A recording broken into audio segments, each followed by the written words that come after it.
Boa tarde. Bem-vindos à 12ª Conferência de Valor APA, com o tema Capital Humano da Saúde, a decorrer a partir da cidade de Guimarães, hoje em formato 100% digital e amanhã em formato presencial a partir do Centro Cultural de Vila Flor, mas também com transmissão em streaming. Todas as sessões serão gravadas e disponibilizadas no canal APA do YouTube. A relação entre a vida pessoal e familiar e profissional é um dos grandes desafios dos tempos atuais.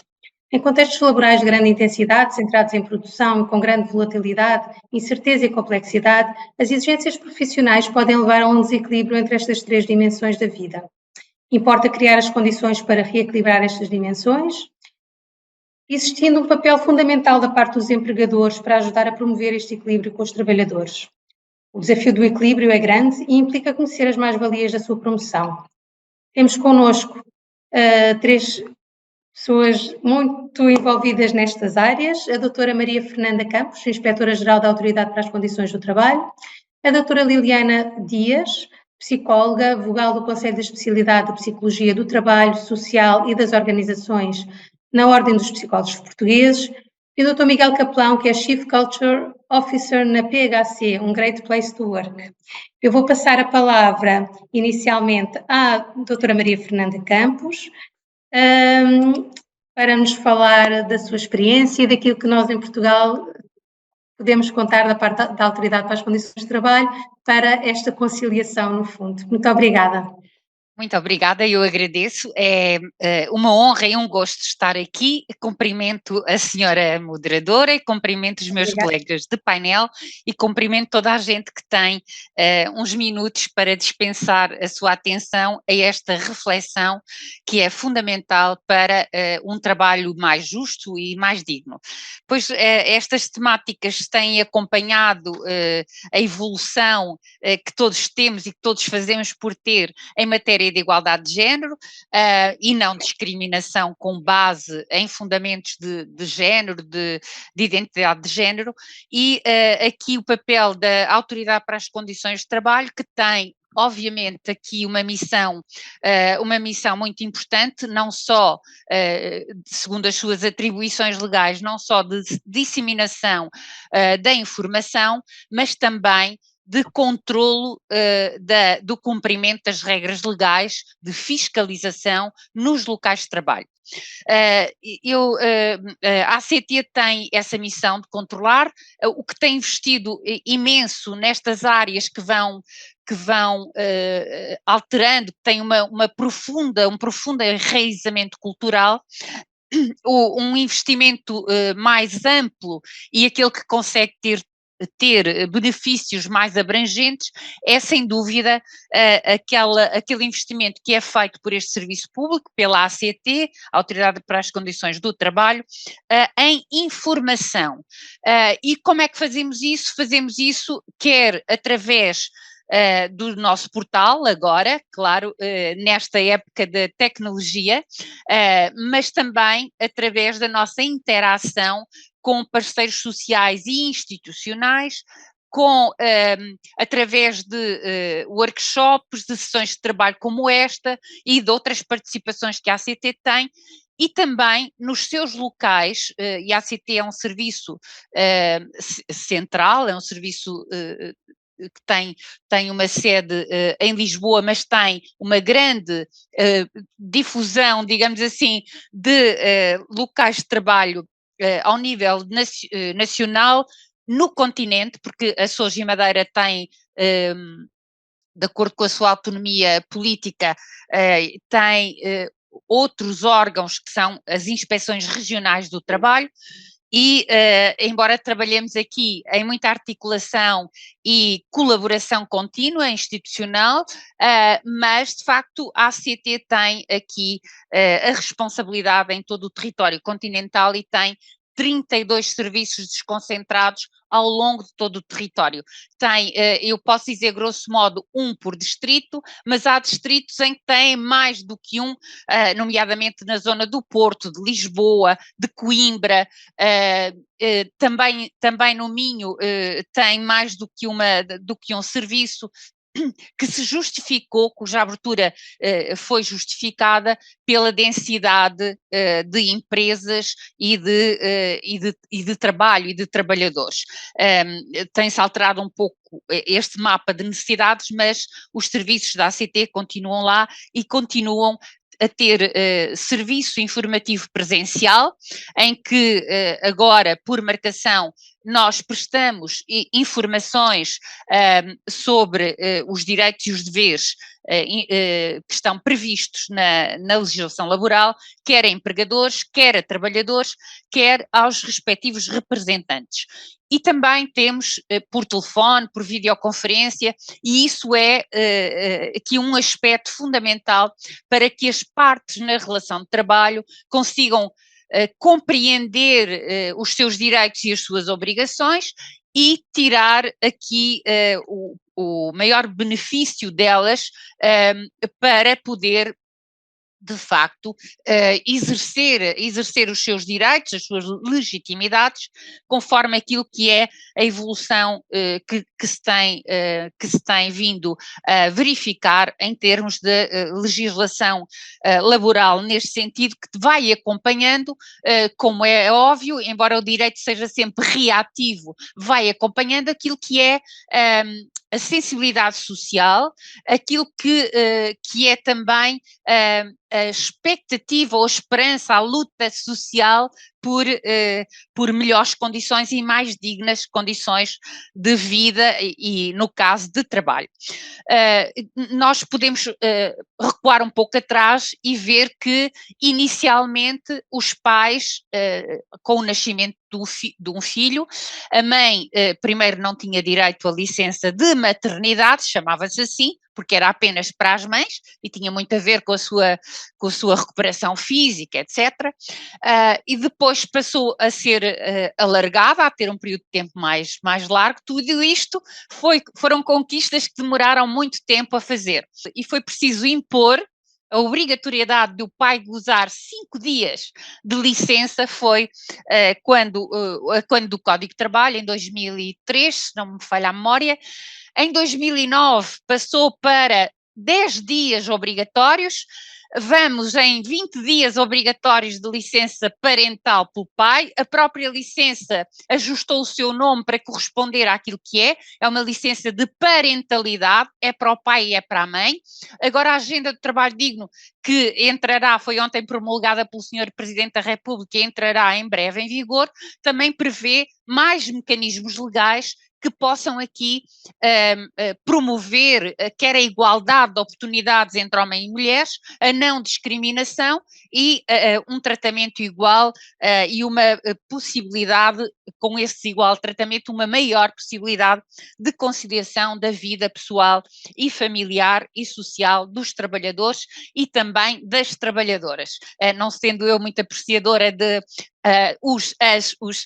mas de facto aqui é muito importante frisar isso, que é para os pais e as mães e para que todos com esta evolução e esta exigência social se vão alterando comportamentos e se vão interiorizando aqui o que é fundamental, que é todos somos pessoas e todos temos que ter uma vida com trabalho digno, mas uma vida que não se esgote na nossa dimensão de trabalhadores ou trabalhadoras, mas que nos permitam também ter as nossas outras dimensões, quer enquanto pai, enquanto mãe, enquanto avó, tia, tio, o que seja, e também a nossa dimensão social de participação cívica, de lazer, etc.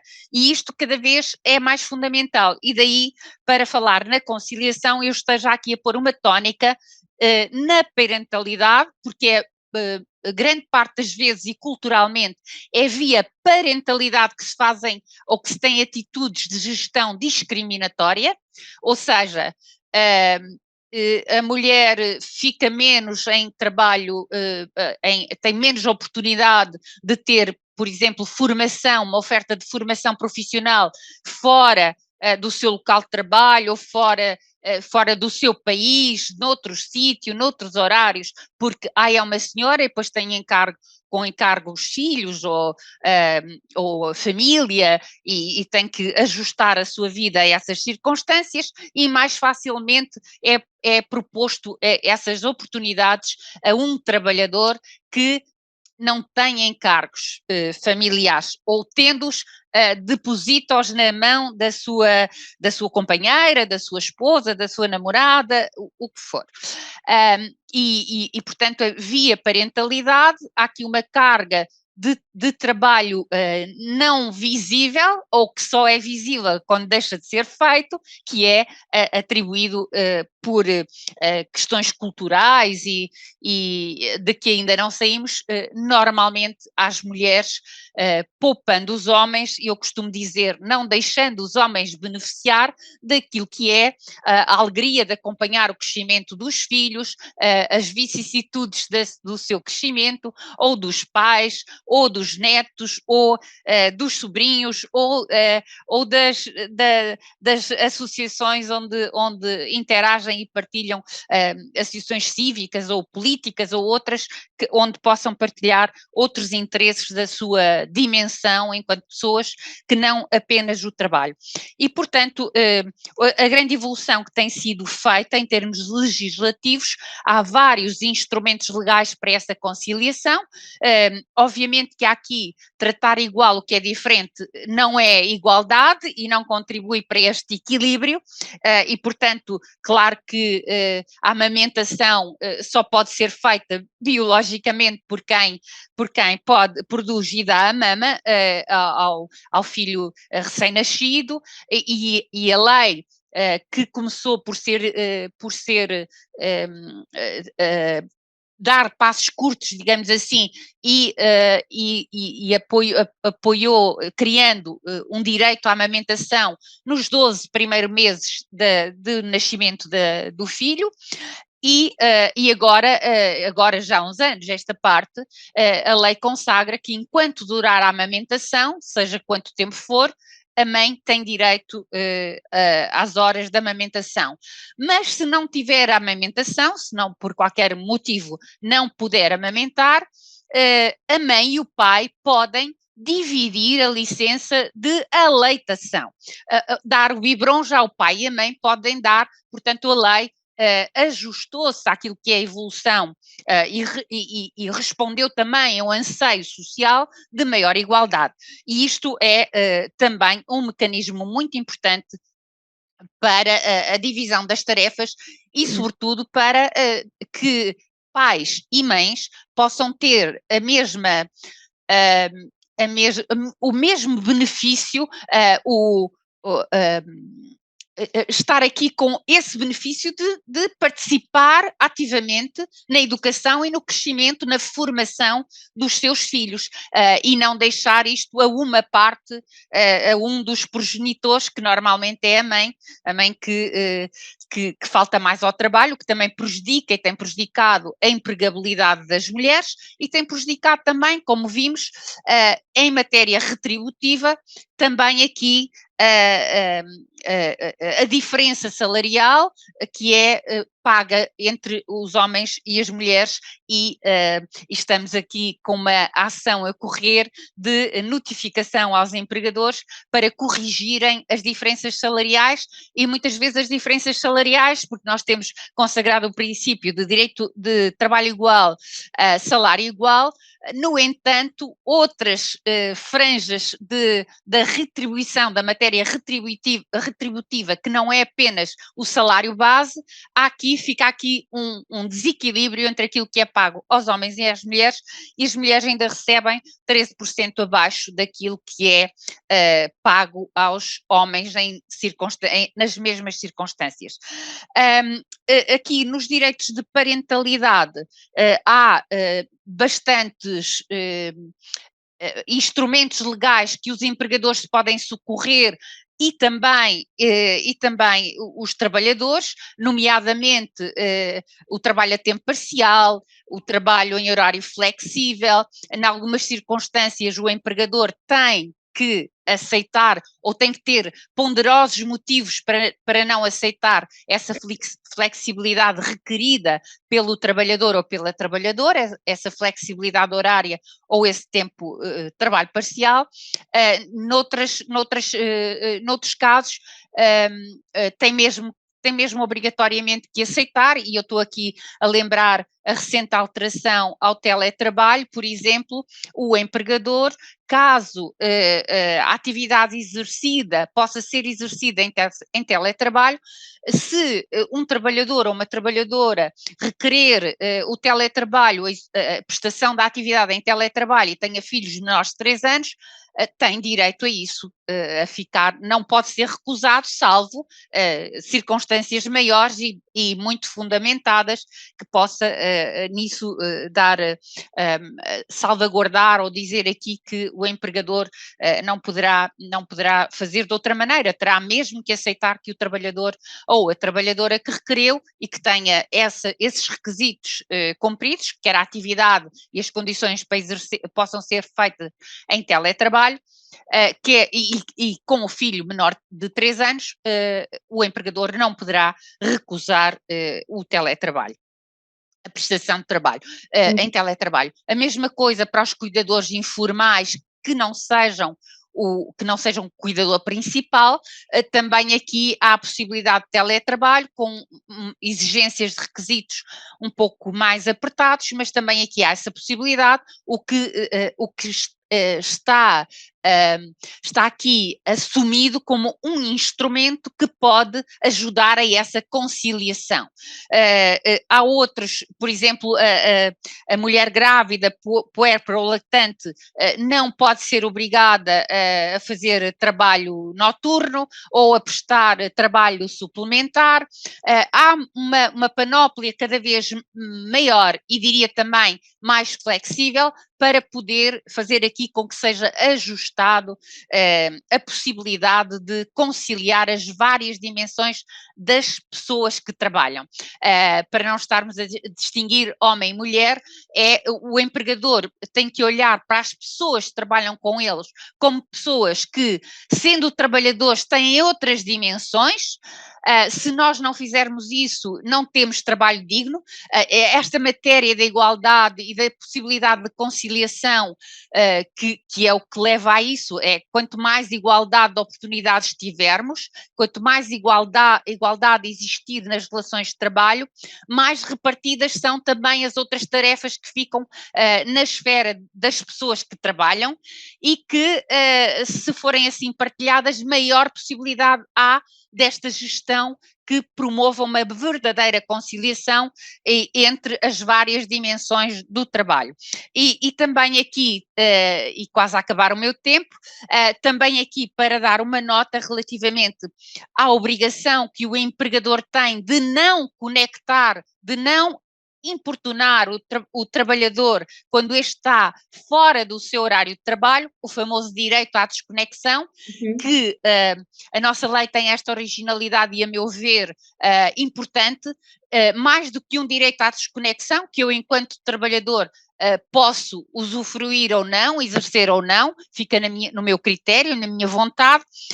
Mais do que isso, há um dever do empregador não comunicar comigo, não me mandar mails ou esperar que eu responda a mails, não me mandar mensagens e não exigir ou não pressupor que eu estou às 24 horas ligadas ao meu posto de trabalho e às minhas tarefas. E eu queria deixar isso sublinhado, porque de facto a lei, e cada vez mais, e com a agenda do trabalho digno que vai entrar em vigor em breve, maiores instrumentos de conciliação são possíveis e a base disto tem sempre uma base de igualdade de tratamento e de oportunidades que vai crescendo e vai fazendo com que a conciliação das pessoas que trabalham, da vida das pessoas que trabalham, seja efetivamente realizada e realizável e que ao dispor do empregador existam alternativas que em diálogo, que podem ser estabelecidas algumas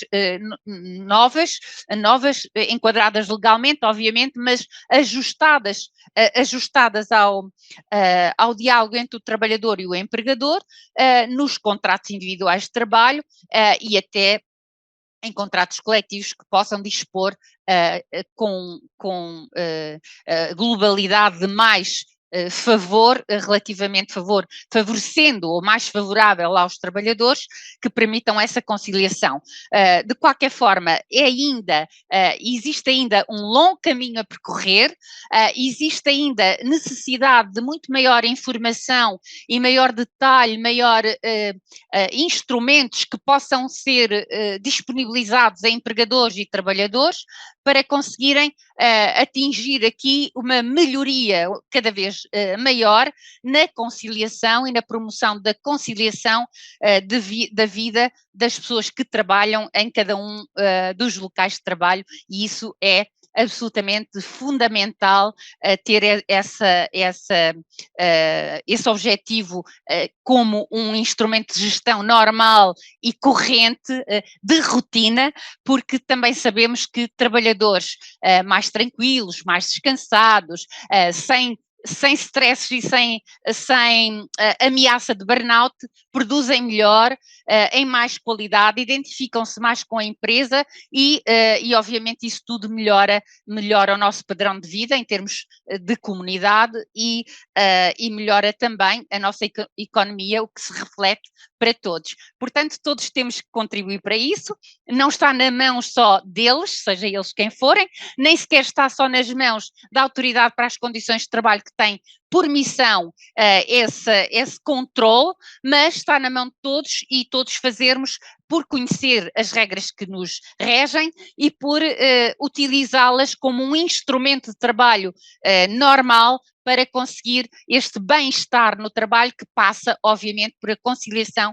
da vida pessoal e familiar das pessoas que trabalham. E eu ficarei disponível para questões, creio que respeitei mais ou menos o tempo. Sim, temos margem. E agradeço, estou muito feliz por estar aqui.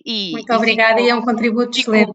Muito grata por estar cá. Muito obrigada, estou disponível. Muito obrigada, doutora. Muito obrigada. Vou passar de imediato a palavra à doutora Liliana Dias, da Ordem dos Psicólogos Portugueses. Faça favor, doutora Liliana. Boa tarde e muito obrigada então pelo convite à APA, para estarmos aqui presentes, e acho que agora vou trazer aqui um bocadinho o complemento e o contributo que a Ordem tem feito também para este tema. De facto, os desafios têm sido emergentes e tivemos aqui uma excelente contextualização também da doutora Fernanda, relativamente às questões mais legais. A Ordem traz-nos aqui uma perspectiva também mais do indivíduo. O que é que nós estamos a experienciar, qual é que é a realidade, o que é que hoje em dia se fala tanto já de integração vida-trabalho, não é? Ou seja, esta tónica também de que a vida é fundamental e, portanto, que nós estamos numa verdadeira integração, e houve aqui desafios, obviamente, mais recentes que experienciámos, que mostraram precisamente isso. Ou seja, podemos compreender que há aqui uma dinâmica de negociação constante, correto? Há várias partes, há várias necessidades, há o cumprimento de expectativas de ambas as partes, da parte do empregador, da parte do indivíduo, e também dimensões como o tempo, a minha dedicação, o meu envolvimento e a satisfação que podemos obter no contexto de trabalho. A pandemia testou os nossos limites. Eu acho que mesmo quem não passou por uma situação de confinamento total, porque obviamente houve muitas profissões que não o tiveram, mas nós experienciámos aqui um teste à nossa capacidade de ajustamento e de resiliência, obrigou a uma reorganização completa da nossa vida, a sobreposição de papéis que levou de facto muitas pessoas a uma situação limite do ponto de vista de saúde física e mental. E isso também trouxe aqui um desafio para quem trabalha com estas pessoas nas organizações e para quem quer de facto dar mais recursos a estes indivíduos.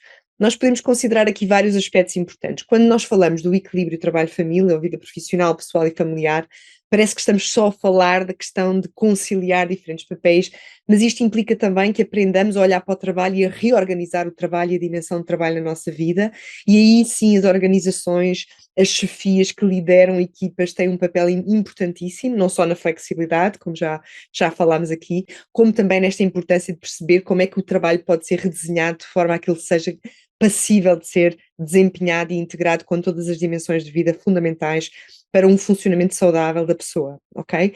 Por outro lado, é esta questão de nós estarmos constantemente a adaptar, temos grandes mudanças a acontecer no contexto de trabalho e na nossa vida pessoal e familiar, e, no entanto, temos aqui uma grande responsabilidade e não nos podemos demitir deste papel como indivíduos, de estar vigilantes e de garantir a nossa saúde física e psicológica e o nosso bem-estar e investir nisso, trabalhar para que isso de facto seja uma realidade. Portanto, há um papel individual que nunca pode ser descurado, porque nós sabemos que efetivamente temos, e o contexto português nem sempre é dos melhores exemplos, ritmos de trabalho intensos e dedicação de muitas horas semanais ao trabalho propriamente dito, nem sempre produtivas, mas a verdade é que temos uma disponibilidade, um conceito de produtividade ancorado numa disponibilidade de tempo, o que não traz nenhumas mais-valias, nem em termos de produtividade, nem em termos de saúde, e em termos de resultados de saúde.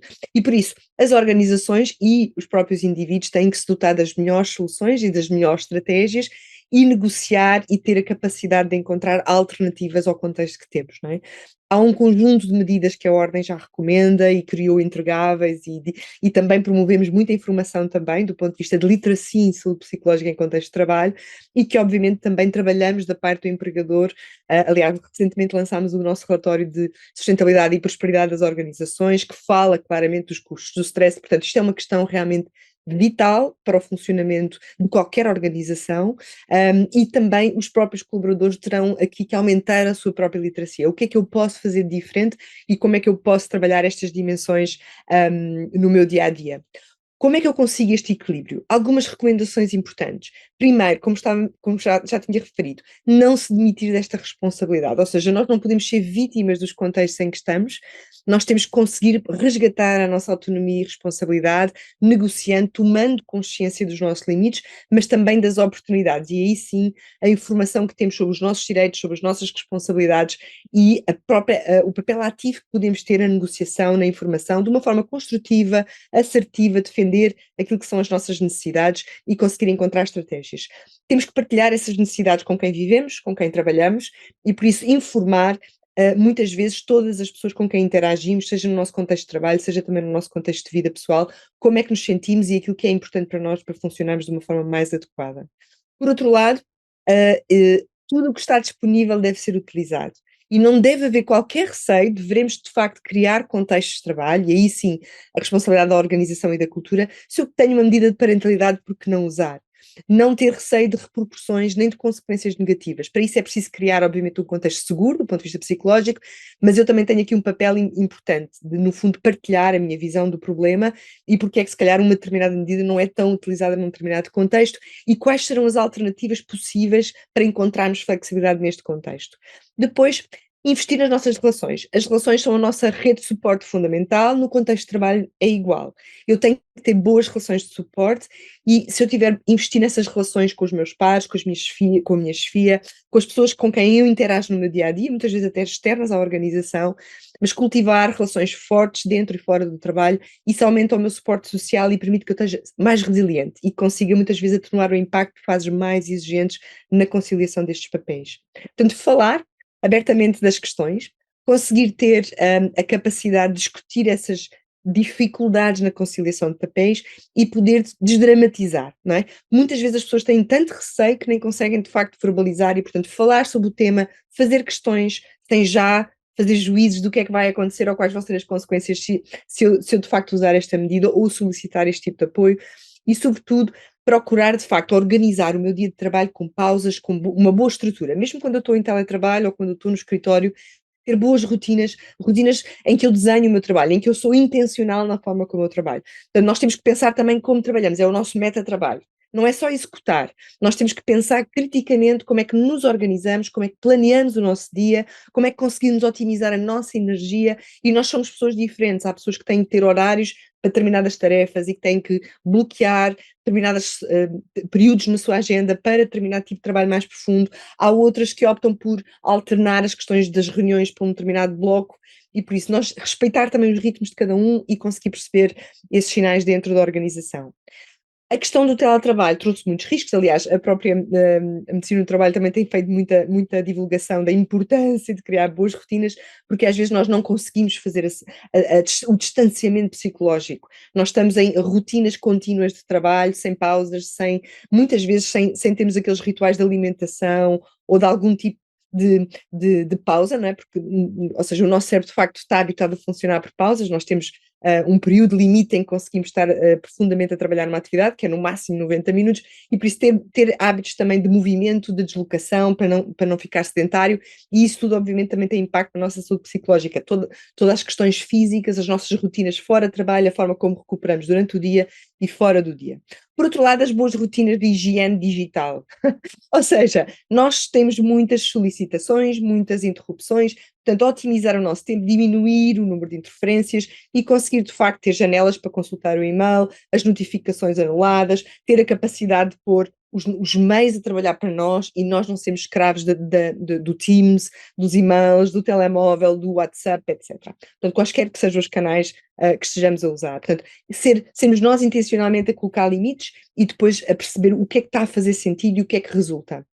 Fazer também uma lista de todas as tarefas, organizar-se, planificar o meu tempo de trabalho, planificar o meu tempo de não trabalho, senão corro o risco de não fazer absolutamente nada estimulante e que seja efetivamente reparador e, sobretudo, ter momentos a sós. Eu acho que a dinâmica familiar, como a doutora Fernanda falou, a questão não só da parentalidade, como nós já temos que cuidar de outros na nossa família, nós muitas vezes também temos papéis de cuidar já de pessoas que tenham alguma dependência, com uma certa idade, etc., e que precisam de algum apoio, portanto, planificar também tempo para estar a só, para repor e se calibrar. Eu acho que durante a pandemia todos nós vivemos esta necessidade também. E procurar, sobretudo, não se desresponsabilizar, mas ser bastante assertivo, não ser agressivo, não criar logo um conflito aberto com qualquer elemento com quem eu esteja a negociar, perceber que isto é nós todos temos que nos treinar a ser mais ágeis e, sobretudo, mais proativos, mas com respeito e perceber que há sempre necessidades em conflito. A nossa vida, o nosso trabalho vive de necessidades em conflito que estão a tentar corresponder. E procurar ser realista, porque, por exemplo, pessoas que têm um traço mais perfeccionista têm que claramente trabalhá-lo, mudar algumas crenças de exigência individual e ajustar-se àquilo que é possível no tempo que está disponível e do que é necessário. Já falei deste tema das telecomunicações, acho que todos partilhamos esta grande dinâmica e procurar, de facto, ter aqui rotinas de autocuidado, que podem ser diferentes para cada um de nós, algumas pessoas mais centradas no corpo, outras mais centradas na mente, outras mais centradas só no contexto, ou seja, mudar os contextos e fazer de facto aqui a capacidade de criar ambientes que nos reequilibrem e que respondam às necessidades prementes que eu estou a percepcionar. Não esquecer nunca a saúde básica e de estilo de vida básico, dormir, comer bem, fazer exercício e procurar estar ao ar livre o máximo tempo possível. e claramente aqui perceber que todas as dimensões são importantes e que eu muitas vezes sou um melhor trabalhador, também estou realizado e satisfeito com outras dimensões da minha vida mais pessoal.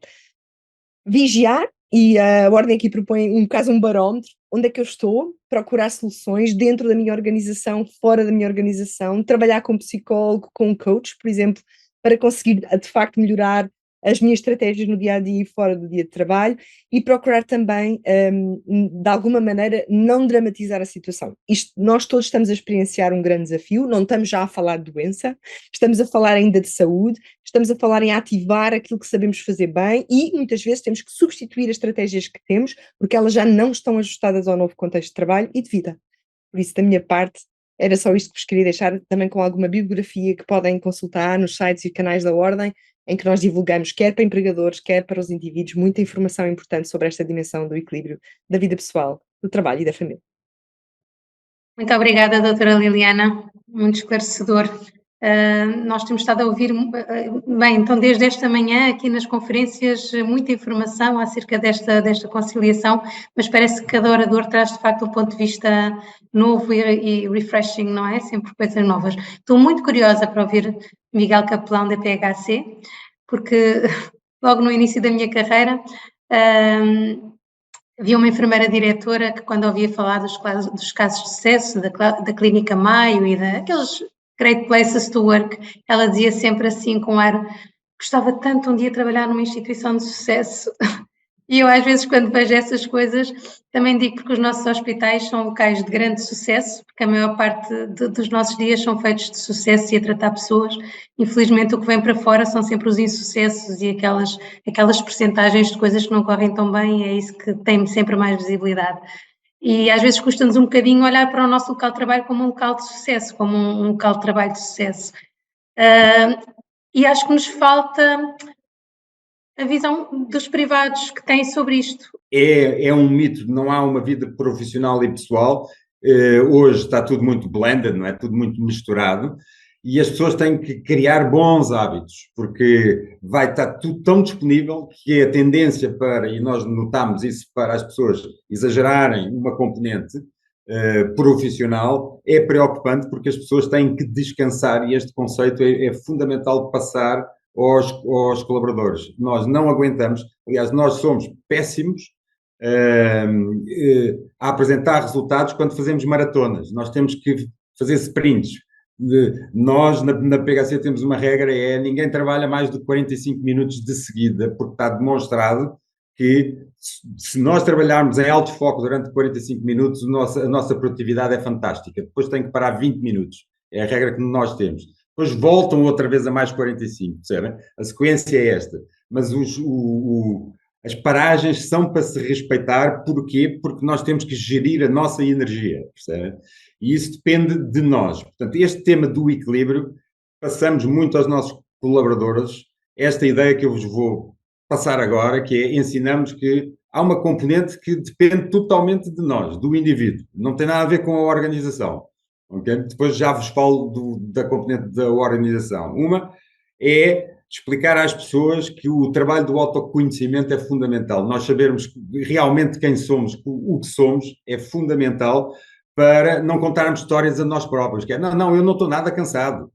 Não, eu sei, eu conheço-me, percebem? Portanto, nós enganamos-nos frequentemente e precisamos de ajuda de outras pessoas para nos chamar à consciência.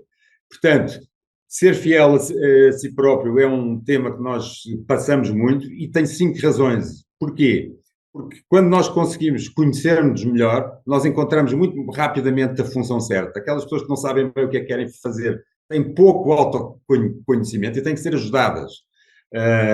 Aumentamos automaticamente a nossa autoconfiança, tornamos-nos pessoas muito consistentes, porque conhecemos efetivamente, não andamos a flutuar entre uma persona e outra, percebem? Não estamos a projetar algo que não somos. A importância de termos conexões com pessoas, não é amigos de Facebook, ok? É conexões físicas com pessoas. É fundamental, até porque é um dos elementos para a felicidade, que é um dos temas que a PHC trabalha muitíssimo há muitos anos. E depois, se nós sabemos quais são as nossas forças e as nossas fraquezas, a PHC tem uma filosofia, nós devemos trabalhar sobretudo as forças e não perder muito tempo com as fraquezas. As fraquezas nós devemos ir para aquilo que eu chamo mínimos olímpicos. Ajudamos as pessoas a ter os mínimos olímpicos, porque é nas forças que elas têm que potenciar, porque é nas forças que elas encontram a sua felicidade e a sua realização. Porque se eu não souber escrever, é muito difícil, com a minha idade, ensinarem-me a escrever agora, ok? Mas eu tenho outras componentes. Pôr as pessoas certas a fazer as coisas para o qual elas nasceram é uma arte, mas isso é preciso trabalhar com elas. E por isso, quando nós sabemos quais são as nossas capacidades, rapidamente conseguimos ter capacidades complementares. Claro, eu sou Chief Culture Officer, tinha que vos falar dos valores, é mandatório. As pessoas conhecerem os seus valores é fundamental, porque define claramente onde é que nós traçamos a linha entre as ações que nós consideramos que são aceitáveis e aquelas que não são. Isto é extremamente importante, até porque nos ajuda a alinhar os nossos valores individuais com os valores que a companhia tem, que a empresa tem. Nenhuma pessoa deve trabalhar numa empresa onde os seus valores pessoais ele não as revê nessa empresa. Eles não têm que ser iguais, não podem ser incompatíveis. E isso ajuda-nos a definir os nossos limites éticos e nós trabalhamos com as pessoas, ajudamos as pessoas a encontrar os seus valores. E depois explicamos às pessoas que é fundamental termos uma equipa de suporte, ok? Podem ser amigos, podem ser a família, podem ser aquelas pessoas que elas têm que confiar, podem ser psicólogos, podem ser... Nós desmistificamos completamente, nós trabalhamos muito a componente da psicologia, e desmistificamos completamente aquela ideia que quando eu era novo, se uma pessoa fosse ao psicólogo, coitadinho, e há muita gente que ainda tem essa ideia gravada e até é profundamente errada. Porque todos nós precisamos de ajuda, todos, sem exceção. O caminho sem ajuda é muito mais difícil. Não quer dizer que não se possa fazer, mas é muito mais difícil e muito mais doloroso. E depois a procura de uma vida integrada. Ensinamos as pessoas que, ok, a vida não são estes baldes, hoje em dia o balde é único, é fundamental saber integrar todas as componentes. Nós não podemos ser uma pessoa na vida familiar e outra na vida profissional, porque isso tira-nos autenticidade, tira-nos uma componente que nós temos que combater isso e não podemos compartimentar, até porque a pressão hoje em dia não nos permite a compartimentação. Portanto, ensinamos também uma coisa fundamental. Há uma tendência que eu não gosto nada, que é as pessoas acham que são os outros que têm que nos motivar. Dizemos às pessoas, não, existem motivações intrínsecas e extrínsecas, mas a primeira responsabilidade da motivação é de cada um de nós. E nós podemos ajudar a pessoa a encontrar a sua motivação, claro, mas é ela que tem que fazer esse trabalho. E por isso tem que ser acompanhada mais uma vez. Portanto, descobrir o que nos motiva é fundamental. E agora, na PHC, como é que isto se faz na prática? Primeiro, nós temos um conceito que chamamos dar ao colaborador a melhor experiência de trabalho possível. Ele tem que se sentir na PHC tão bem ou melhor do que se sente em casa. Tem que se sentir num ambiente absolutamente onde não há grandes mudanças, grandes disrupções. Isto implica dar muitas coisas. Apresentamos, obviamente, os valores da empresa, que no nosso caso são estes 3 valores, e explicamos às pessoas que têm que ter propósitos. Okay? A empresa tem este propósito, mas cada um de nós, enquanto indivíduos, tem que ter o seu propósito. E desmistificamos a questão do propósito. Para um miúdo novo, nós temos muitos miúdos novos, acabar uma licenciatura é um propósito, ok? Portanto, é preciso saber porque é que fazemos as coisas e porque é que estamos a gastar energia a fazer aquilo. Depois, a organização tem uma responsabilidade enorme para ajudar neste equilíbrio, que é a comunicação tem que ser transparente, tem que ser fluida e transparente, e tem que ser autêntica. Isto implica criar uma série de momentos onde as pessoas têm segurança psicológica para dizer aquilo que têm que dizer. E não nos corredores, como é habitual, não é? Portanto, há momentos, há um governance próprio. Depois, explicar a importância, as organizações têm cada vez mais que ir ao encontro da flexibilidade. Na PHC, desde os benefícios até há uma série de coisas que há uma enorme flexibilidade, porque a flexibilidade ajuda a pessoa se sentir melhor, se sentir feliz, se sentir mais livre. Não há command and control, portanto, essa filosofia antiga de liderar, de command and control, na PHC está morta, não é viável. Incentivar imenso. Na flexibilidade é óbvio que encontramos o modelo híbrido da PHC, trabalha ao remoto, mas trabalha de um modo híbrido, quer pessoas em trabalho colaborativo em determinados momentos, e depois, em deep work, as pessoas devem fazê-lo em casa, mas com regras, não exagerando e, portanto, respeitando os tais intervalos. Parar para pensar é uma ideia que ao início as pessoas resistiram muito, porque parar parece que a pessoa não está a trabalhar e, portanto, está na balda, e é preciso desmistificar isso, é preciso explicar às pessoas que trabalhar mais do que 45 minutos, 1 hora, é uma asneira, porque a nossa energia vai caindo e a qualidade do nosso trabalho cai a pique, e depois estamos a iludir, dizer, eu hoje trabalhei imenso, mas produzi pouco. Portanto, é preciso parar. Depois, como é que nós veiculamos isto? Muitas formações, temos imensas formações com estes temas, ensinamos as pessoas a ser otimistas, explicamos às pessoas que a felicidade é uma escolha e tentamos explicar às pessoas que o objetivo é nós encontrarmos um bem-estar e um equilíbrio que nos permita ter uma felicidade duradoura e não instantânea, porque instantânea nós somos todos altamente especialistas, não é? É muito fácil, mas a ideia é nós termos uma vida com felicidade duradoura, continuada, e isso é diferente. Isto tem que ser trabalhado próximo com as pessoas, mexe muito com o indivíduo, não é? Com a própria vida pessoal dela. E depois, uma cultura de feedback. contínuo. A PHC não tem neste momento sistema de avaliação, acabou com ele, porque era um dos aspectos que gerava mais tensão. Nós tínhamos 2 momentos por ano, isso gerava imensa tensão e as pessoas desfocavam-se. Então, na prática, de uma forma simples, o que a PHC tem hoje em dia, na prática, é aquilo que nós chamávamos antigamente a avaliação contínua. A coisa vai andando ao longo do ano. E como é que esta avaliação é feita? Num sistema de feedback, em que, por exemplo, todos os líderes têm que, todos os meses, pelo menos 2 vezes por mês, reunirem one-to-one. Estão a ver? Um para um. Não é em equipa também há essas coisas, mas em one-to-one, um dos momentos é para desenvolvimento pessoal, o outro é para questões táticas, ajudar a pessoa. E é aqui que se vai percebendo se a pessoa está a gostar do que está a fazer, sente-se confortável, precisa de ajuda ou não, e é nestes momentos que muitas vezes a pessoa tem a oportunidade de pedir ajuda, seja para a sua vida pessoal. Nós temos vários desacordos precisamente para ajudar, oferecemos apoio psicológico, apoio financeiro, apoio, uma série de coisas.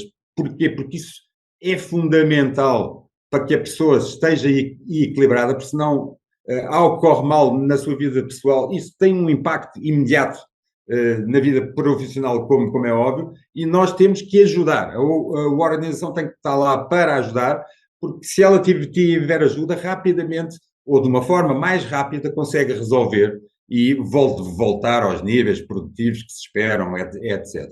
Segurança psicológica, como eu disse, é fundamental. Nós ensinamos os líderes a uma cultura de proximidade e trabalhamos muito com os nossos recursos humanos. Para vocês terem uma ideia, de todos os colaboradores na PHC têm atribuído uma pessoa de desenvolvimento pessoal, que a pode ajudar no foro psicológico ou no foro profissional, aquilo que nós chamamos uma cultura de be kind and care. E care, às vezes, explicamos isto às pessoas, care é ser assertivo, não é ter pena da pessoa e não dizer o que temos que dizer à pessoa, é ser assertivo. Às vezes temos que dizer, ensinamos as pessoas a terem conversas difíceis, a serem autênticas. E para isso usamos muitas metodologias, como o coaching, como o mentoring, como o counseling.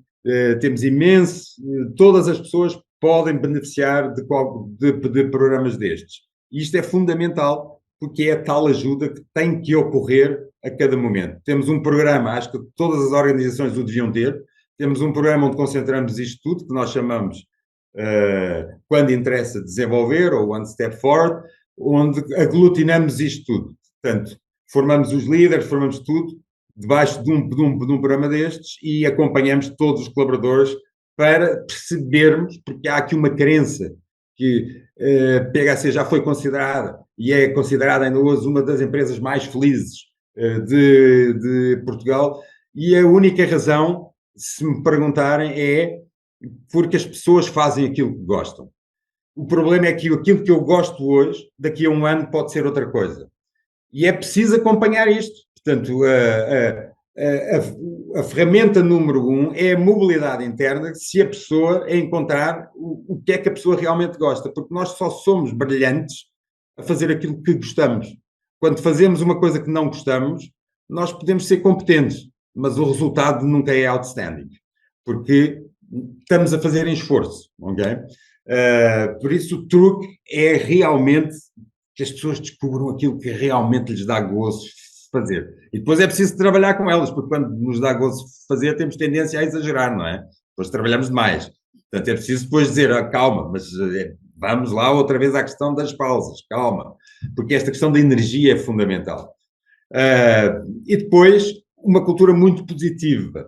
Nós ensinamos as pessoas a ser otimistas, porque aprende-se a ser otimistas, porque a maioria das pessoas são pessimistas, efetivamente, por natureza, quase, porque são bombardeadas todos os dias com más notícias.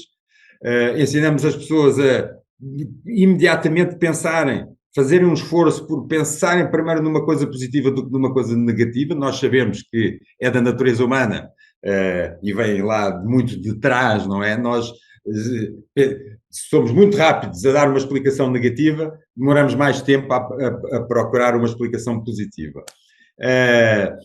E também somos muito rápidos a lembrarmos do que correu mal e somos fracos a lembrarmos daquilo que correu bem. Celebramos pouco aquilo que corre bem. Então, temos muitos momentos que nós chamamos happy moments,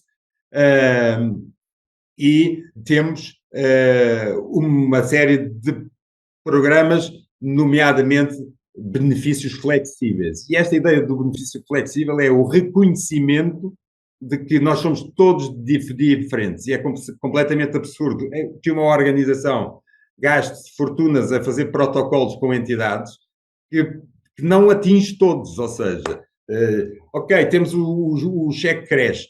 É uma coisa boa, mas só para alguns. Porque quem não tem filhos não beneficia disso. E, portanto, diz, mas porquê que eu estou? Então, o que nós temos hoje em dia é os colaboradores escolhem, têm um valor em benefícios e escolhem onde é que querem gastar. Se quiserem comprar um telemóvel, podem comprar um telemóvel. Se quiserem fazer um PPR, fazem um PPR. Se quiserem fazer o creche ou para idosos, ou não sei o quê. Portanto, os benefícios tornaram-se flexíveis. E esta flexibilidade faz o quê?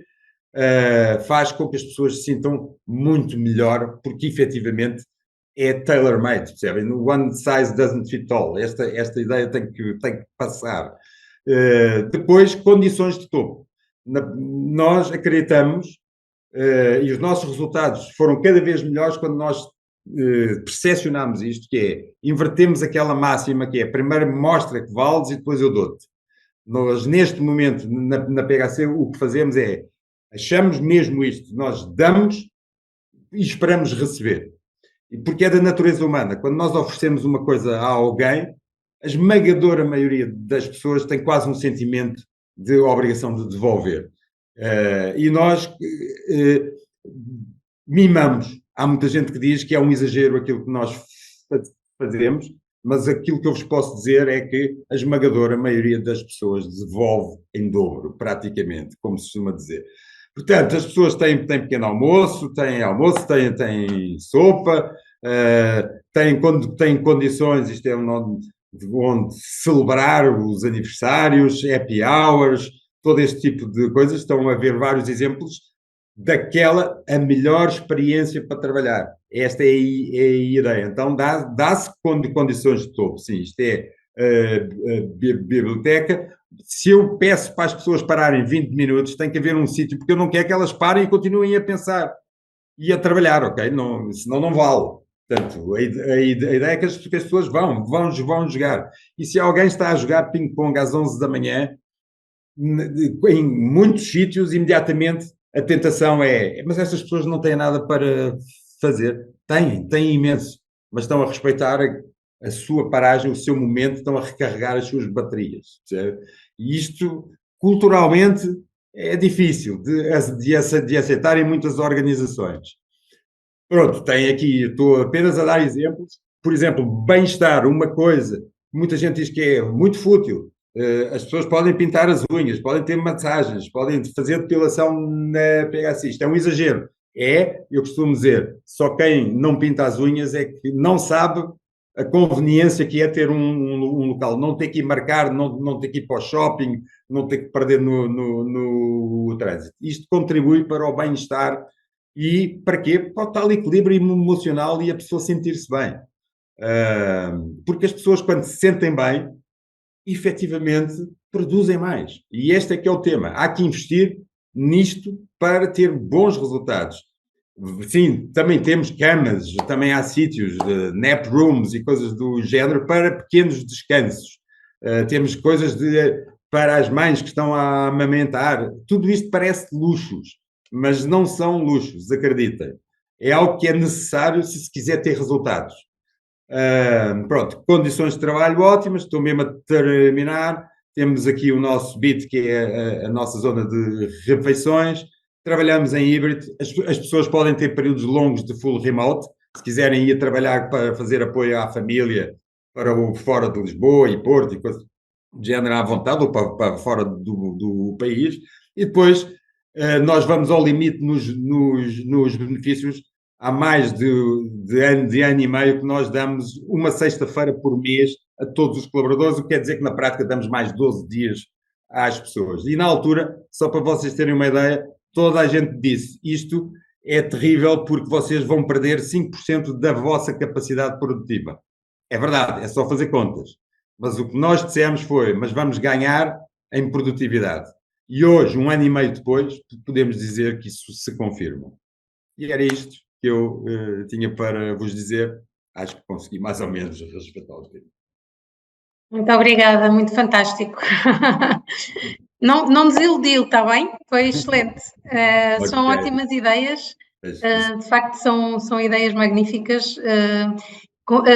Tenho N perguntas, não é? Porque, entretanto, muitas destas situações, se fossem aplicadas num hospital, eu estou a ver imensas formas de haver abusos, das pessoas de facto acharem que isto era demais, mas de facto a vossa força de trabalho também é muito jovem, não é? Portanto, tem uma... Não, deixe-me só dizer uma coisa que é muito importante. Uma das coisas que mudou é nós deixámos de trabalhar para aquela margem de pessoas, porque todas as organizações têm pessoas que não estão engaged, que não estão lá. Sim. Todas. A PHC também tem. O problema é quando essa percentagem vai lá para os 40%, não é? Mas todas as organizações têm para aí 5 a 6% de pessoas que não entregam. Okay. E o problema é que as organizações gastam toda a sua energia para controlar esses 5 a 6%. Criam regras, criam um monte de coisas que o que fazem é chatear os 95% que estão a entregar. É verdade, também é bem verdade. Porque é que tem que preencher. E nós deixámos de nos preocupar com esses 5 a 6%. Né? Uhum. Que bom. Não sei se alguma das outras oradoras tem perguntas para fazer também ao Dr. Miguel. Eu gostava só de reforçar, obviamente, que eu acho que houve aqui é um exemplo de uma empresa que tem multipráticas, não é? E consegue endereçar aqui diferentes necessidades. A importância também da flexibilidade e depois de ir ajustando, não é? Nem sempre é fácil conseguir isso, porque a própria PHC imagino que foi evoluindo. Portanto, necessariamente vocês deparam-se sempre com desafios diferentes, as questões de equilíbrio de vida pessoal e trabalho vão mudando, as necessidades das pessoas que entram na vossa organização e também, obviamente, os momentos que estamos a viver, não é? Portanto, as necessidades vão emergindo de forma diferente. Eu acho que é interessante também para quem está de fora perceber como é que vocês vão fazendo essa escuta, como é que vão envolvendo as pessoas para conseguir perceber exatamente se aquilo que já têm, que é muito, continua a fazer sentido. Para responder a isso, uma coisa que nós percebemos, todas as empresas tradicionalmente funcionam em ciclos anuais e a PHC passou a funcionar ao quarter, aos 3 meses. Porquê? Por uma questão de agilidade. Estão a ver? Que é, nós vamos monitorizando e no final do quarter, e sabem o que é que isto quer dizer? Que nós revemos vencimentos, revemos benefícios, revemos tudo ao trimestre. Precisamente para termos resposta de ajuste, quer de se as coisas estão a funcionar ou não, podermos atuar mais rapidamente, não é? Se o programa que temos de apoio às pessoas está a responder ou não, que tipo de situações estão a aparecer novas que possam ter uma resposta. Antigamente, tínhamos que esperar pelo ciclo anual, não é? E isso, só que 1 ano hoje em dia já é muito tempo. É muito tempo. Isso envolve também um esforço muito grande de toda a organização, portanto, não só daqueles elementos que estão a trabalhar para aquilo que é o vosso core, não é? Que é a produção de softwares e de tudo, mas depois todas as áreas de apoio, quer a área financeira, quer a área, não sei se chamam em recursos humanos, estes nomes estão a evoluir, o tal acompanhamento personalizado que fazem daquilo que são os objetivos dos trabalhadores e daquilo que gostam e não gostam. Isso exige quase 1 para 1 em termos de pessoal, dos que produzem efetivamente o que é o vosso produto e daqueles que estão em apoio. Sim, é um enorme esforço que é feito, portanto, continuadamente dia a dia e é revisto numa cadência trimestral, vai sendo aferido, vai sendo medido, vai sendo retificado. Implica ter uma equipa de recursos humanos, no nosso caso chamamos People Experience, cá está. Exato, sim, os nomes estão a evoluir. Implica ter uma equipa de recursos humanos com capacidades de desenvolvimento pessoal porque tem limites, ok? Claro. Nós até temos psicólogos, mas muitas vezes o que nós fazemos é, nos casos mais graves, encaminhamos externamente com psicólogos com quem temos protocolos. porque há um pouco de tudo, os colaboradores podem estar muito bem agora, mas o objetivo é apanhar os sinais antes do burnout chegar, antes da depressão chegar, porque depois, e de certeza que a doutora Liliana confirma isso, depois dá muito mais trabalho, não é? Mais trabalho. É que não se cura uma depressão assim, não é? Não é É mais fácil, pronto. eu diria que é mais fácil pensar que devemos trabalhar a saúde e Isso. potenciar a saúde. Prevenção. Não invalida que, obviamente, também há intervenções para quando a pessoa ainda está em contexto de trabalho, já apresentando, obviamente, aquilo que é a Isso. sintomatologia da síndrome de burnout, temos que atuar, não é? E quanto mais cedo atuar, mas mesmo quando já há sintomas, quando já há aqui um quadro, digamos que nós podemos compreender como o início da síndrome, não é? Há uma responsabilidade, não é? O empregador tem uma responsabilidade, porque o burnout de facto não é uma questão individual, ela surge em contexto de trabalho. E por isso, eu diria que as organizações têm que acompanhar todas as fases, atuar e investir, como vocês deram exemplos, na saúde, criar condições de saúde, porque obviamente é completamente diferente trabalhar saúde e trabalhar doença. Isso. Não é? E aliás, uma organização como o hospital sabe, não é?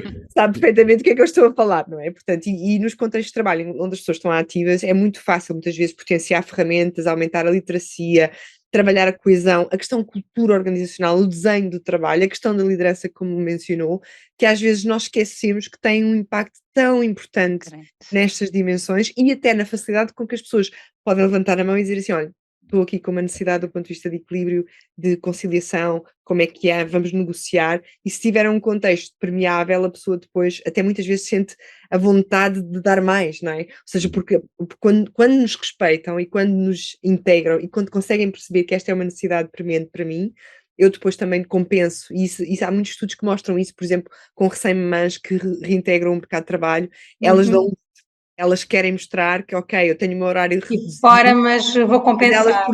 elas produzem o mesmo, ou às vezes até estão mais comprometidas, porque para elas é mesmo importante devolver essa aposta que a organização também está a fazer nelas. Muito bem.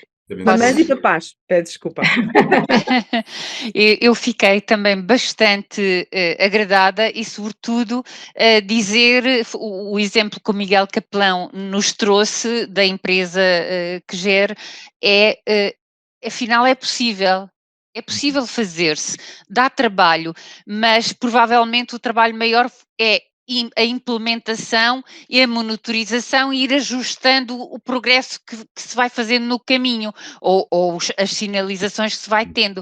E, de facto, também falado aqui claramente já pela doutora Liliana Dias, há aqui uma questão de bem-estar e o retorno que é dado é francamente melhor, produzimos melhor, se pudermos jogar ping-pong a meio da manhã, para quem gosta ou tem jeito, provavelmente quando volta vai energizado, até porque sabemos que a atividade física ajuda-nos também a ter aqui um grau de felicidade e de bem-estar que depois potencia. Por isso, mesmo na falta, a lei estabelece mínimos e as empresas podem sempre ir além dos instrumentos legais que estão previstos, sempre que isso constitua uma melhoria para a relação de trabalho e para os trabalhadores, que é o que claramente a PHC faz, além do que a lei determina, há muita coisa além que é feito e que resulta no bem-estar dos trabalhadores, quando somos considerados, como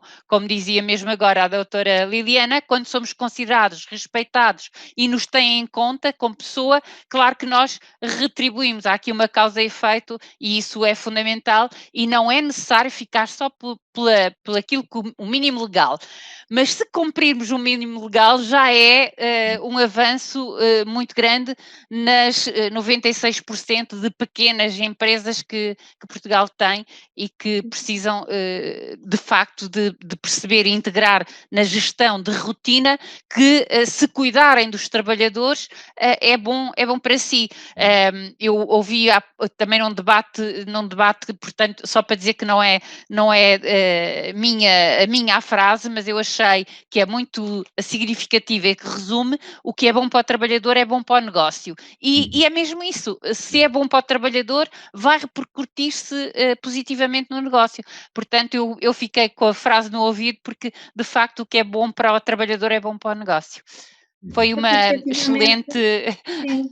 É porque apresentação. efetivamente se as pessoas estiverem bem, a pessoa está a trabalhar naquilo que gosta, e se estiver de facto a sentir-se bem, tem outro não tem outro drive, não é? A coisa funciona melhor, já não tem há problemas que sabemos: "Ok, eu tenho esta pausa, eu posso ir tratar daquilo agora neste intervalo", há coisas que eu posso ir integrando no meu dia, porque lá está, como o Miguel dizia, nós já não temos já não é estanque a nossa vida pessoal, a nossa vida profissional, a nossa vida porque os nossos filhos continuam a existir durante o dia, não é? E portanto, eles não deixam de existir naquele período e entram na escola e saem da escola e vêm para casa e depois há um problema e depois isso tem que ser integrado na nossa vida, os nossos pais também continuam a existir, tudo à nossa volta continua a existir e se houver essa possibilidade de nós conciliarmos tudo, a administração pública também já tem alguns programas, há o programa 3 em Linha, para a conciliação da vida profissional, pessoal e familiar,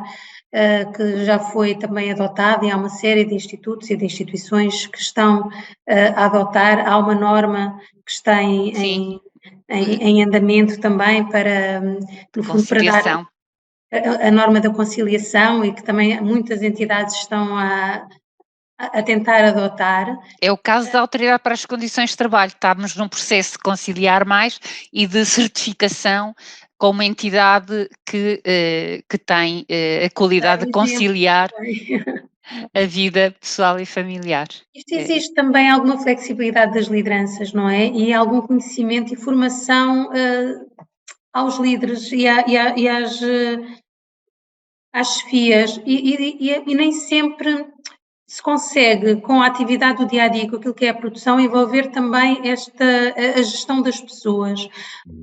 Consideram que seria necessário haver um departamento próprio para tratar destas questões? Que consigam, no fundo, levar à administração já propostas, já nesta fase inicial, eu não digo na fase em que se encontra a PHC, em que isto já é a própria cultura da empresa, não é? A nível daquilo que é o serviço público, nós temos um serviço, ainda é uma cadeia de comando, não é? Ainda temos um controlo e a alteração da cultura com os milhares de pessoas que trabalham em diferentes serviços e com diferentes objetivos, nem sempre é fácil.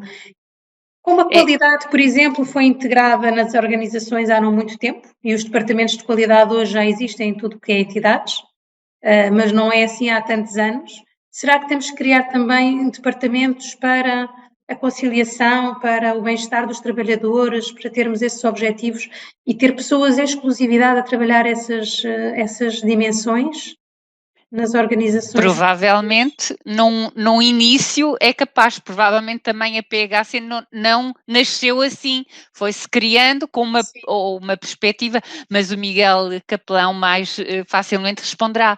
Agora, do ponto de vista do trabalho a evolução tem sido muita, a exigência social empurra para essa evolução e é verdade que ainda estamos num paradigma cultural que a economia, que a crise pandémica ajudou a alterar, empurrou, acelerou essa alteração, Sim, mas ainda não se efetivou em grande parte das organizações e das entidades, nomeadamente as entidades públicas, que é o presencialismo. As pessoas acham que um trabalhador só produz ou só faz se estiver debaixo do olho da chefia. E a chefia só acha que tem também esse imbuído, só acha que será bom chefe se tiver as pessoas ali, e perdoem-me a expressão, mas na rédea curta, sempre debaixo do olho, sempre a ser maus e tal. Eu tive, e é muito pessoal, eu tive um dirigente, o meu primeiro dirigente na administração pública, que depois eu fui trabalhando, fui avançando e tal, e ele dizia assim, eu pensei que a Fernanda era muito, muito delicadinha e tal, mas afinal tem um sangue de barata. Dizia-me isso, e era o elogio dele a dizer que eu afinal não berrava com as pessoas, mas que era firme e que não sei o quê, não sei o quê. O que é um equívoco, quer dizer, as pessoas têm que respeitar os outros, têm que falar com eles, a assertividade é uma forma de respeito, quando estamos a paternalizar alguém ou a ser condescendentes, eu acho que estamos a Menorizar, desrespeitar, sim. a menorizar essa pessoa, que é como nós e tem os mesmos direitos que eu tenho e pode não ter as minhas capacidades como eu não tenho as dela, temos aqui complementaridades ou pode ser, não importa isso, importa que é uma pessoa, eu tenho que tratar de Claro, igual para de igual, igual para tenho que igual. dizer, assumindo as responsabilidades que eu tenho na minha organização, por exemplo, eu tenho que assumir a minha responsabilidade, não posso exigir de outra pessoa que está sob o meu comando, Sim, a minha a mesma liderança, uma coisa. responsabilidade, com certeza. Mas tenho que os tratar, não posso tratar com condescendência Claro. ou paternalizar, que isso é absolutamente irritante e desrespeitoso, Sim, não deve ser feito. E muitas vezes há muitos chefes e muitos patrões que ai, a senhora não digo, porque coitada, tem os filhos e tal. Não, deixem a pessoa tem que escolher, se é uma respeitar pessoa, as pessoas, é. respeitem-na, digam, não partam do pressuposto que, E e o isso Miguel é, falava disso mesmo, de ser frontal, não é? E dizer às pessoas, não é só o ter pena, é o de facto, não, ter pena não vai ajudar nada. o Vai confrontar, criar a ser condição honesto de na vítima, comunicação. a pessoa vai sentir, e há pessoas que também instrumentalizam esse sentimento de vitimização, e portanto são sempre coitadinhas, ai aquele não pode, É, porque não sei quê, Posso e isso é, quer dizer, isso não é respeitar os outros, não é é, integrá-los, não é olhar para eles como pessoas capazes e que têm uma esfera de direitos e de deveres como todos nós. E claro. dentro da organização, tratar bem as pessoas está muito longe, ou é o inverso do coitadinha ou da paternalização, ou isso. Mas, obviamente, que o caminho que se está a fazer e que se vai fazendo é este de, primeiro, os resultados são mais importantes do que a presença, e também ter aqui o equilíbrio e dizer à custa de querer ou dizer, ok, não me interessa como é que faz isso, apresenta-me isso no fim de semana. E estar aqui também a proporcionar um clima de pressão para os resultados, ok, eu quero aqueles resultados, então eu, trabalhador, vou fazer muito rápido e faço muito rápido a tarefa que tenho e ainda posso fazer um biscate qualquer, sei lá, na Uber, na não sei quê, pronto. E isso também não pode ser, há aqui uma base de confiança mútua entre os trabalhadores. Eu às vezes digo que começa no recrutamento a cultura da empresa, as pessoas que servem para encaixar aquela Sim, empresa sim, e, sim, na e o integração. recrutamento é a chave de tudo. Quando a pessoa está recrutada e se isso não correu bem, não vai correr bem o resto da carreira, não vai, ou há muita sorte e muito trabalho feito que resolve ou não vai correr bem. Mas de facto há aqui um trabalho muito grande com os trabalhadores, como o Miguel nos ilustrou muito bem, mas também com as chefias intermédias, As as chefias de lideranças é topo, muito para que importante, todos sim.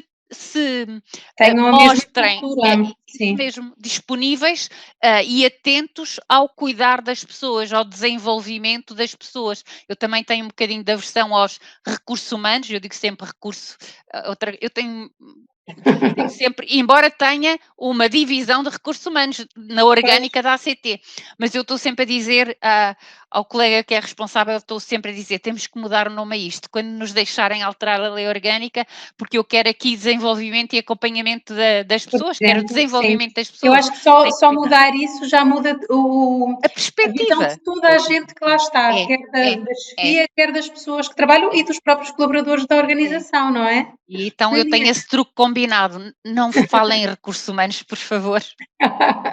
Falem em desenvolvimento das pessoas da ACT, das pessoas que trabalham na ACT, não falem em recursos humanos.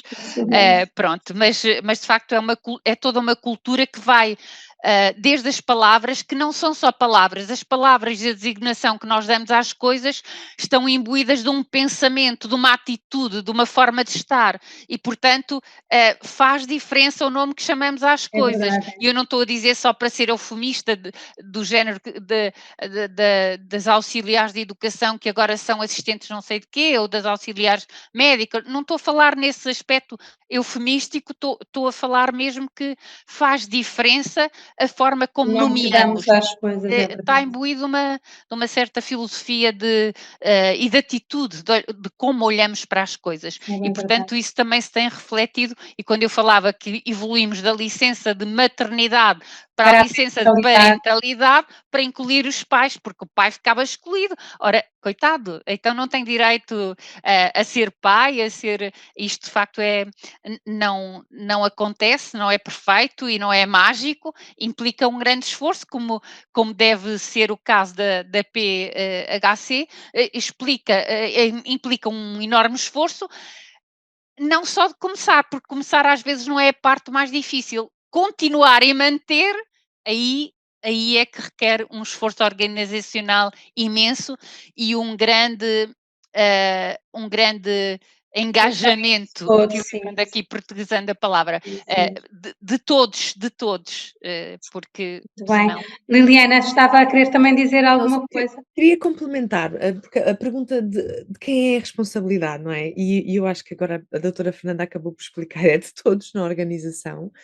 No entanto, não invalida que, obviamente, uma direção de pessoas, uma área de saúde ocupacional que já existe, e eu penso nos hospitais, existe sempre alguém Existe, responsável pela área de sim, saúde sim. ocupacional. Uma área pobre sempre, é sempre assim uma Pronto, areazinha que existe ali no canto. Mais mas eu acho medicina no que trabalho, muitas vezes. eu diria que até, eventualmente, se vocês estiverem a fazer um trabalho também no âmbito da qualidade com a norma da conciliação, acho que há aqui vários agentes envolvidos, não é? A área da saúde, segurança, a área de pessoas, não é? De direção de recursos humanos ou direção de pessoas. E depois eu acho que há aqui um sentido da própria administração perceber que isto é de facto algo estratégico, e eu acho que aqui o exemplo da PHC, ou seja, é de facto o modelo de desenvolvimento estratégico da organização e esta componente não poderia ser esquecida. E, portanto, não é uma responsabilidade que nós possamos pôr numa box com o cumprimento de uma série de requisitos e com uma norma e com procedimentos. Eu acho que é algo bem mais ambicioso, É. mas que efetivamente implica também trabalharmos de outra forma. Significa que estas áreas têm que colaborar, têm que auscultar as pessoas, e há vários instrumentos que podem usar. Pode haver, obviamente, um instrumento mais de cultura ou de engagement, pode haver um instrumento mais relacionado com a avaliação de riscos psicossociais, pode haver aqui uma auscultação informal, numa town hall como a PHC tem, ou uma discussão de temas críticos, não é? Do que é que está a funcionar ou não está a funcionar. E eu acho que às vezes nós estamos aí, e eu percebo que obviamente isto depois também depende muito da cultura da organização, como estava a dizer, vocês também têm um conjunto de requisitos, de normas e de a lei orgânica, não é? E é muito mais espartilhado, mas que é preciso mudar desde o topo, não é? E conseguirmos Sim. influenciar e trazer aqui um novo modelo colaborativo de resolver questões que são sistémicas, importantes, relevantes e que afetam depois o desempenho da organização e, portanto, está na agenda da administração, não pode deixar de estar. Mas não sei se aqui o Miguel também pode complementar de como é que esta questão de quem é que tem a responsabilidade, todos temos, não é? Mas depois, obviamente, há aqui alguns agentes mais importantes. Algum departamento que seja focado no cumprimento dessa cultura? Não, aqui a questão, nós fugimos muito, por exemplo, nós somos certificados pela qualidade, mas não temos departamento de qualidade, ok? É de todos. Temos imensa inovação, mas não existe o departamento de inovação, porque há uma tendência para quando existe o departamento, então a qualidade são só aqueles, e o resto da empresa demite-se de ser qualidade, não é? E então a forma que nós escolhemos isto tem que ir pela cultura, sempre, pela cultura, pelo dia-a-dia, ou seja, não é a cultura como se dizia antigamente, que é frases e procedimentos, não. É a cultura vivenciada. É vivenciada. Nós vamos dando. E vem de cima para baixo, tem ideia disso? E é fundamental aquele walk the talk, ou seja, que as lideranças coerência, passam. tem que haver consistência, e tem que haver consistência de cima logo, ou seja, este tipo de coisas é muito difícil. Um dos nossos valores, que é o cool but prog, o que quer dizer que é descontraído, mas profissional. O descontraído quer dizer que as pessoas podem vir vestidas como muito bem entender, mas têm que ser profissionais. Estão a ver? Se eu amanhã vier para a PHC formal, um dia passa, mas se eu começar a vir com muita frequência, então eu não estou a fazer aquilo que estou a dizer. E as pessoas olham muito para cima, daí os líderes terem uma importância crucial. Ou seja, primeiras linhas, segundas linhas, são altamente treinadas, nós treinamos-los segundo o lema Be Kind and Care. Eles têm que liderar segundo Be Kind and Care. Explicamos a eles, treinamos a eles, damos valências de desenvolvimento, ouvirem as pessoas, mesmo aquelas pessoas muito racionais, nada emocionais, têm mais dificuldade, não é? Porque é tudo números, é tudo números. E nós temos que ensinar esse equilíbrio. Agora, todas estas coisas que nós estamos aqui, tentamos passar pela cultura. Não se faz num dia. Não, nem pouco mais ou menos. Nem se faz por decreto. Nem se faz por decreto. Portanto, é uma coisa que demora, não é? Portanto, a coisa... Mas tem que vir de cima para baixo. E faz sentido... como é que é o vosso turnover a nível de topo?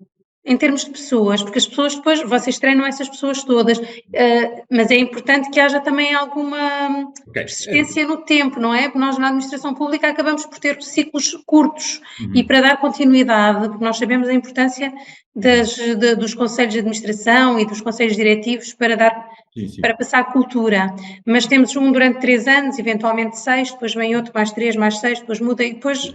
acaba por ser pouco, como é que funciona a vossa estrutura de liderança?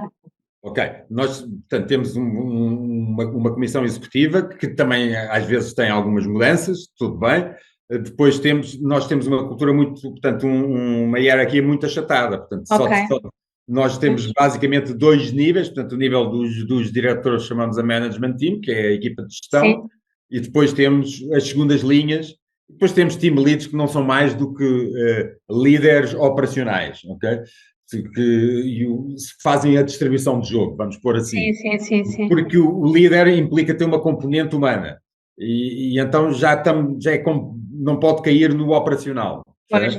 Portanto, tem que estar mais preocupado com a pessoa do que com a operação. Para ser líder na PHC, pelo menos. Sim.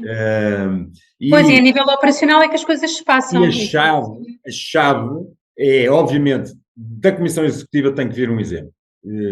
Não há hipótese. O nosso CEO não pode fazer coisas que são contrárias ao que nós... Isso mata automaticamente. Mas, depois, o layer fundamental, obviamente, a management team é muito importante, mas os verdadeiros precursores da cultura são as segundas linhas, porque são eles que estão diariamente com os colaboradores. Portanto, há uma atenção muito, muito especial nestas segundas linhas. Temos uma vantagem, a PHC nunca defendeu rotatividade de pessoas, nunca despediu, só para terem uma ideia, em 33 anos, nunca fez despedimentos e coisas do género, como as tecnológicas gostam de fazer. Agora sim. Estão a fazer. Porque tem esta cultura de acompanhamento da pessoa. O facto da pessoa cair, ela já nos provou que ela é um fase, não é? Portanto, só temos a disrupção da alta rotatividade, e as tecnológicas têm à volta de 24% a 25% é o que o mercado tem. Nós temos abaixo disso, porque lutamos muito pela retenção. Isso facilita, obviamente, que a cultura se vá mantendo, não é? Porque, como temos uma baixa rotatividade, os que vêm no onboarding, os novos, têm toda uma equipa de cultura já montada. Exatamente, vão sendo facilmente aculturados. Se tivermos uma organização com muita rotatividade, isto é um problema, mas a chave é não ter muita rotatividade nas segundas linhas. Nas lideranças. Exatamente, porque são quem ajuda também a manter esse... São o principal veículo. Muito bem, fantástico. Olhem todos, de facto foi muito, muito útil este painel, com muitas novidades e coisas muito interessantes em que pensarmos. Tínhamos uma pergunta inicial, mas que já resolvemos aqui, tinha que ver com as lideranças. Eu acho que esta nova, ainda nos falta uma outra questão desta conciliação, é porque de facto é diferente o equilíbrio que procuram as diferentes gerações, não é? Esta conciliação entre a vida pessoal e profissional e familiar vai divergindo. Nós temos muitas gerações ainda no mercado de trabalho, ainda temos os baby boomers, mas já temos também esta nova geração que está a entrar agora, que já nasceram neste milénio, e que têm objetivos diferentes e formas diferentes de encarar o trabalho e esta conciliação, não é? E para as organizações, principalmente as que têm todas estas faixas etárias, é capaz de ser um pouco difícil as mudanças organizacionais profundas, tendo em consideração tudo. E eu vejo no hospital que nós recebemos anualmente novos enfermeiros, novos médicos de base, não é? Acabados de sair das faculdades, e temos os mais velhos a sair, e a forma como encaram uns e outros o tempo em que lá estão e aquilo que têm de fazer. Mas eu acho que isso tudo dava uma nova conferência, porque nós agora temos 5 minutos para acabar, já não se consegue falar disso. Se calhar, E eu acho que esse é um desafio, esta questão geracional eu acho que aqui é comum, ao privado, ao público, não é? Ou seja, sim, nós estamos a atravessar um momento muito particular, mas é muito interessante, porque eu não acho necessariamente negativo as gerações mais novas não, questionarem. É E a questão, positivo. recentemente surgiu muito esta questão, e houve alguns white papers a sair sobre a Great Resignation, né, ou a grande, a grande requestionamento, não sei sim, como é que se diz em português. Missão. E na verdade, ok, de facto a geração Z está a questionar e a geração millennials também já fez o seu processo, e aliás, se recordam, há 10, 15 anos atrás falava-se muito dentro dos millennials, mas há introduções de conceitos que estas gerações também trazem e que são rapidamente absorvidos por outras gerações, porque efetivamente aqui a questão é, o desenho do trabalho não está a ser sustentável, a forma como a organização está a criar a experiência, está a criar e a disponibilizar os recursos. E, anteriormente havia também da parte da organização uma desresponsabilização. Este é o contexto. E se quem quiser quiser trabalhar fica, quem não quiser vai. exatamente. E É. eu acho que esta postura, de facto, era de inflexibilidade, de uma grande assimetria que, neste momento, está a ser ligeiramente corrigida. Não totalmente, porque obviamente as pessoas precisam trabalhar, mas e nós vivemos isto agora para esta crise que atualmente estamos a viver do ponto de vista económico, mas vivia-se num contexto em Portugal que eu acho que era único, que era de valorizar, e está alinhado com aquilo que o Miguel estava a dizer. As pessoas não têm que trabalhar por obrigação, as pessoas têm que trabalhar naquilo que gostam, usando as suas forças, as suas capacidades e tendo um contexto profícuo para o seu desenvolvimento. É isto que as pessoas têm do ponto de vista de salutar, e o trabalho é um dos principais organizadores da nossa saúde. E, portanto, nós queremos trabalhar, as pessoas querem trabalhar, não há nenhuma geração que não queira trabalhar. A questão é como é que vamos trabalhar, com que recursos, com que suporte, particularmente num contexto como o que estamos a viver, que é de constante mudança. Portanto, o que acontece é que a gestão das organizações quer continuar a gerir como se nada tivesse mudado. E isso é que não pode acontecer, nem no privado, nem no público, nem no setor Nenhum, sim, já não é e possível. quando nós conseguimos perceber isto, conseguimos perceber que é uma responsabilidade partilhada e que é um sistema. E, portanto, voltar a repensar esse sistema. Como é que eu posso criar horários de trabalho, recursos, equipamentos, formação, capacidade, orientação para estas novas gerações que estão a entrar? As competências que as pessoas têm, quando chegam ao mercado de trabalho agora, são muito superiores do que eram. Portanto, nós não podemos estar a achar que elas não têm autonomia, não têm pensamento crítico, não conseguem questionar, não conseguem trazer valor para a organização. Pelo contrário, muitas vezes elas trazem Temos é boas que arranjar ideias forma de aproveitar, sim. e precisam depois da estrutura que já está e da equipa que já está para conseguir implementar, porque elas podem ter boas ideias, mas não sabem implementá-las e precisam de uma equipa. E eu acho que aqui nós estamos a perder oportunidades. Nós temos que começar, de facto, a olhar. Toda a gente quer trabalhar. Agora a questão é, as gerações têm consciências diferentes daquilo que vai funcionar para si. E, portanto, uma organização que diz: nós não estamos a conseguir a geração Z porque aqui trabalha-se 14 horas por dia. Por que não repensar a forma como estamos a estruturar o modelo de trabalho? Como é que nós conseguimos ser rentáveis sem ser ancorado no roubar de tempo essencial de vida, de recuperação e de florescimento das pessoas que trabalham connosco? Portanto, e é este modelo económico que eu acho que nós também temos que mudar, não é? Ou seja, de facto há outras possibilidades, não é? Há outras formas de fazer, Exato. e há indústrias Para que sempre, dão a é inovação. sexta-feira É e inovação. ganham produtividade. Há semanas de 4 dias que estão a mostrar que ganham todos. Portanto, é possível. É Muito isso mesmo. obrigada. É possível, é É possível. bem possível, também penso que sim. Eu agradeço a todos. Muito obrigada, foi um gosto conhecer-vos e estar esta hora e meia a conversar convosco. Nós vamos continuar aqui a conferência, ainda se podem inscrever, vamos estar sempre em streaming durante o dia da manhã e sábado. Todas as intervenções, as da manhã e depois, vão ficar disponíveis também no no canal de YouTube da APA.